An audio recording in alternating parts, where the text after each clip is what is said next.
কালকে দুপুর থেকে তো মাইগ্রেনের ব্যথা হয়েছে।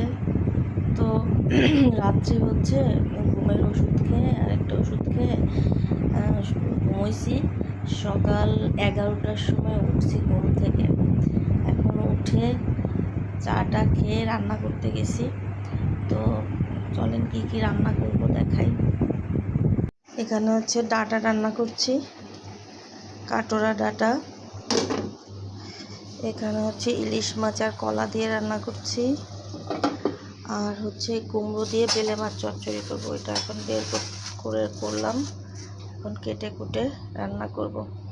এই হচ্ছে আজকের মেনু। কারণ শরীরটা এত বেশি খারাপ, মানে ঘুম থেকেই উঠতে ইচ্ছা করছিল না, কিন্তু রান্না করতে হবে বলে ঘুম থেকে উঠলাম।